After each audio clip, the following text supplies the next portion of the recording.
एक घने जंगल में टूनी चिड़िया अपनी सासू माँ पिंकी चिड़िया के साथ रहती थी।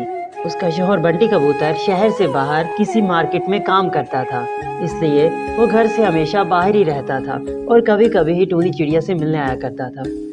शुरू में टूनी चिड़िया की सास पिंकी चिड़िया उसके साथ बहुत अच्छे तरीके से पेश आती थी, लेकिन जो वक्त गुजरता गया पिंकी चिड़िया उस पर बहुत ही जुल्म करने लग गई। एक दिन जब टूनी चिड़िया खाना पका रही थी तो पीछे से उसकी सास पिंकी चिड़िया आई और उससे कहने लगी, अरे कलमोही, मैंने तुझे कहा था जल्दी खाना बनाया कर, पर तू खाना क्यों नहीं बनाती? लगता है तू किचन में जाके सो जाती है। तुझे जरा शर्म नहीं आती कि तेरी सास भूख से तड़प रही है और तू यहाँ अपनी मस्तियों में लगी बैठी है?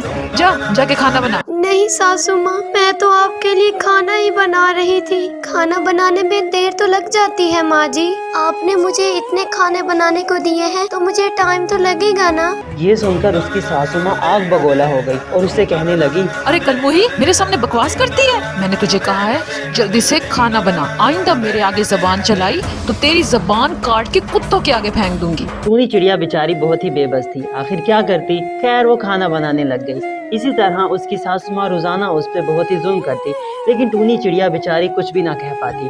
बंटी कबूतर जब भी उसे फोन करता तो वो उसे कुछ ना बता सकती। एक बार बंटी कबूतर ने उसे फोन किया और उसे पूछा, टूनी चिड़िया, तुम मुझे ये बताओ कि माँ तुम्हारे साथ कैसी रहती हैं? क्या वो तुम पे गुस्सा तो नहीं करती? टूनी चिड़िया बेचारी उसे क्या बताती। वो तो अपनी सासू माँ से इतनी डरी हुई थी कि उसे कुछ बता ही ना पाई और कहने लगी, नहीं बंटी जी, माँ जी तो मुझे अपनी बेटियों की तरह रखती हैं। इसी तरह जब भी बंटी कबूतर का फोन आता तो वो उसे कभी भी सच ना बताती, क्योंकि वो अपनी सास पिंकी चिड़िया से बहुत डरती थी। एक दिन टूनी चिड़िया काम खत्म करके थोड़ी देर आराम करने के लिए अपने कमरे में जैसे ही लेटी तभी उसकी सासू माँ पिंकी चिड़िया वहाँ आ गई। पिंकी चिड़िया उससे कहने लगी, अरे कलमोही, मैं जब भी तुझे कोई काम कहती हूँ तू झट से जाके सो जाती है। तुझे जरा शर्म नहीं आती कि घर में बूढ़ी सास है, उसे भी भूख लग सकती है। ना जाने कब से मेरा गला सूखा बैठा है, लेकिन तुझे इतनी सी भी परवाह नहीं कि सास को 2 घुट पानी ही पिला दे। ये सुनकर टूनी चिड़िया ने कहा, नहीं माँ जी, मैं तो सारा काम करके ही आराम करने आई थी। आप तो ऐसे कह रही हैं जैसे मैं कोई काम करती ही नहीं। ये सुनकर पिंकी चिड़िया को बहुत गुस्सा आ गया और वो टूनी चिड़िया से कहने लगी, कलमोही, मेरे सामने बकवास करती है। उसे वहाँ एक डंडा नजर आया और वो उस डंडे से टूनी चिड़िया को पीटने लग गई। पिंकी चिड़िया ने उसे इतना मारा कि टूनी चिड़िया जख्मी हो गई। टूनी चिड़िया रोते रोते वहाँ से गई और खाना पकाने लग गई। इसी तरह रोजाना टूनी चिड़िया पर जुल्म होते रहे। एक दिन पिंकी चिड़िया उसके पास आई। देखो बहू, आज मेरे घर में मेरी एक सहेली आ रही है और उसकी खातिर तवाज़ो में जरा भी कमी नहीं होनी चाहिए। अलग अलग पकवान बनाना, और अगर कोई भी खराबी हुई तो देख मैं तुझे कैसे सबक सिखाती हूँ। बेचारी टूनी चिड़िया ने सारा दिन मेहनत करके उसके लिए खाना बनाया, लेकिन जब उसकी सास की सहेली वहाँ खाना खाने के लिए आई तो उसने खाना खाकर कहा, क्या पिंकी चिड़िया, तू तो कहती थी तेरी बहू बड़े लजीज खाने बनाती है। देख आज कैसा खाना बनाया उसने, कोई जायका नहीं, बद जायका। पिंकी चिड़िया को बहुत गुस्सा आया। उसकी सहेली जब चली गई तो उसने टूनी चिड़िया को फिर से डंडों से पीटा।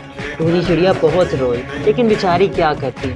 इसी तरह कुछ दिन गुजर गए। एक दिन टूनी चिड़िया के यहाँ उसकी सहेली मिट्टी चिड़िया मिलने के लिए आई। वो उससे पूछने लगी, तूने मुझे ये तो बता, तुम खुश हो ना? ये सास अच्छी तो है ना? क्योंकि मेरी सास तो बहुत बुरी थी। फिर मैं अपने नए घर चली गई और कुमारी के साथ आकर यहाँ काटी। टूनी चिड़िया भी यही बात कर रही थी, तभी उसकी सास पिंकी चिड़िया वहाँ आ गई और उसे गुस्से वाली नज़रों से देखने लगी। टूनी चिड़िया बेचारी क्या करती, उसकी सास उसके पास ही खड़ी थी। वो उसे नहीं बता सकती थी कि मेरी सास मुझे डंडों से इस तरह मारती है। वो बेचारी कुछ ना कर पाई और कहने लगी, नहीं यार, माँ जी तो मुझे अपनी बेटियों की तरह रखती हैं।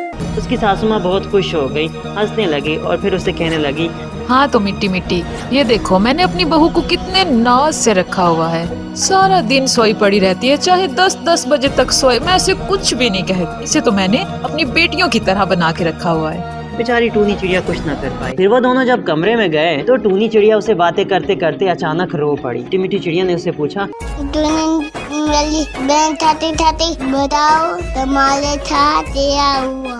ये सुनकर टूनी चिड़िया से रहा ना गया और वो मीठी मीठी चिड़िया से कहने लगी, यार मिट्टी मिट्टी, मैं तुम्हें क्या बताऊं, माँ जी मुझ पे बहुत जुल्म करती है। माँ जी मुझसे सारा दिन काम करवाती है और अगर कोई गलती हो जाए तो मुझे डंडों से मारती है और फिर मुझे रोने भी नहीं देती। ये सुनकर मीठी मीठी चिड़िया को बहुत गुस्सा आ गया। उसने कहा, तो फिक्र न कर टोनी, अभी मैं पुलिस वाले अंकल तो ले आती हूँ, आकर साथ हमारे खाना। ये कहकर मीठी मीठी चिड़िया गई और पुलिस वाले को वहाँ लेकर आ गई। पुलिस वाले को उसने बताया कि टूनी चिड़िया की सासू माँ उस पर बहुत जुल्म करती है। पिंकी चिड़िया बहुत डर गई। उसने कहा कि अगर पुलिस मुझे पकड़ के ले गई तो मेरी क्या इज्जत रह जाएगी अपनी सहेलियों के सामने। टूनी चिड़िया को अपनी सास पिंकी चिड़िया पर बहुत रहम आ गया और उसने पुलिस वाले को कहा, नहीं पुलिस वाले अंकल, माँ जी तो मुझसे बहुत प्यार करती हैं, वो मुझे नहीं मारती हैं, मैं अपनी FIR वापस लेती हूँ।